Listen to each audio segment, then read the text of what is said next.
အားလုံးပဲမင်္ဂလာပါကျွန်တော်ဒီဗီဒီယိုလေးကတော့ဘောလုံးမကစားခင်ဘယ်လို warm up လုပ်ရမလဲ injury မဖြစ်အောင်ဘယ်လိုကာကွယ်ရမလဲဆိုတာကိုပြောပြပေးသွားမှာပါပထမဆုံး warm up တစ်မျိုးကတော့ကျွန်တော်သေးငယ်တဲ့အလုံးတစ်ခုနဲ့ခြေဖွားအောက်ကိုလှိမ့်ပေးတာပါကျွန်တော်ဒီဗီဒီယိုလေးမှာတော့ကျွန်တော်ကတော့ massage ball ကိုအသုံးပြုထားပါတယ်မိတ်ဆွေတို့အနေနဲ့မရှိဘူးဆိုရင်သေးငယ်တဲ့မိသည့်အလုံးကိုမဆိုကျွန်တော်တို့လှိမ့်ပေးလို့ရပါတယ်ကျွန်တော်တို့ဒီလိုလှိမ့်ပေးခြင်းအပြင်ကျွန်တော်တို့ခြေဖွားနာကျင်တာကိုတတ်တာစေတယ်ခြေဖွားအောက်ကသွေးလေပတ်မှုကောင်းစေပြီးတော့ဘောလုံးကစားတဲ့ချိန်မှာလှုပ်ရှားလို့ကောင်းစေတဲ့ injury ကာကွယ်ပေးနိုင်တဲ့အကောင်းဆုံး warm up တစ်မျိုးပါပဲကျွန်တော်ဒုတိယတစ်မျိုးကတော့ front to back leg swing ပါဒီလှုပ်ရှားမှုရဲ့အားသာချက်ကတော့ပေါင်နောက်ကြွက်သားတင်းနေတာတွေကို short ချပေးတယ်လှုပ်ရှား warm up ဖြစ်တဲ့အတွက်ကြောင့်ဘောလုံးကန်တဲ့ချိန် speed နဲ့ပြေးရတာတွေအတွက် ready ဖြစ်စေတယ်ခြေထောက်လွှဲတဲ့ movement ပါတဲ့အတွက်ကြောင့်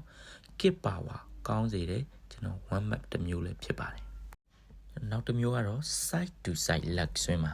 ဒီလှုပ်ရှားမှုကတော့ဘောလုံးကစားရင်ဖြစ်လိဖြစ်တာရှိတဲ့ရုပ်တရက်ပေါင်တွင်းကြောနာတာပေါ့နော်ဘောလုံးကစားသမားတွေအဖြစ်များတဲ့ဘောလုံးကြားပတ်နိုင်တဲ့အချိန်အဖြစ်များဆုံး injury ပေါ့နော်ဆိုတော့ဒီ warm up နဲ့ကြိုတင်ကာကွယ်လို့ရပါတယ်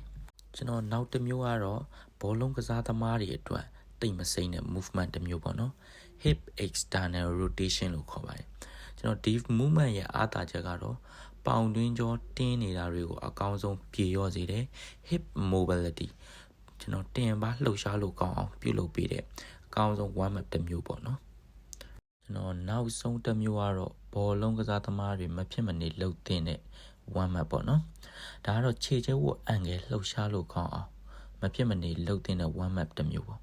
ကျွန်တော်မြေမညီတာကျွန်တော်ခြေခောက်တက်တဲ့လူတွေအတွက်လည်းအသုံးဝင်တယ်ကျွန်တော်တို့ဒီ angle mobility လှုပ်ရှားမှုလေးပေါ့နော်ဘောလုံးကစားတိုင်းခြေချင်းဝတ်ပြဿနာဖြစ်နေတာ angle လှုပ်ရှားမှုကကျွန်တော် stack ဖြစ်နေလို့ပေါ့နော်ကြက်နေတာဒီလိုမကစားခင်ဒီ warm up angle mobility warm up လုပ်ထားရင်တော့ခြေချင်းဝတ် injury အတွက်ကျွန်တော်ကြိုတင်ကာကွယ်ထားနိုင်မှာပဲဖြစ်ပါတယ်ကျွန်တော်အခုဖော်ပြပေးတဲ့ warm up တွေကိုတစ်မျိုးကိုစက္ကန့်30လုပ်ပေးရုံဖြင့်ကျွန်တော်မိတ်ဆွေဘောလုံးမကစားခင်ဖြစ်တတ်တဲ့ injury ကိုကာကွယ်ပေးနိုင်မှာပဲဖြစ်ပါတယ်ဆိုတော့ကြည့်ရှုပေးတဲ့လူတိုင်းကိုကျေးဇူးတင်ပါတယ်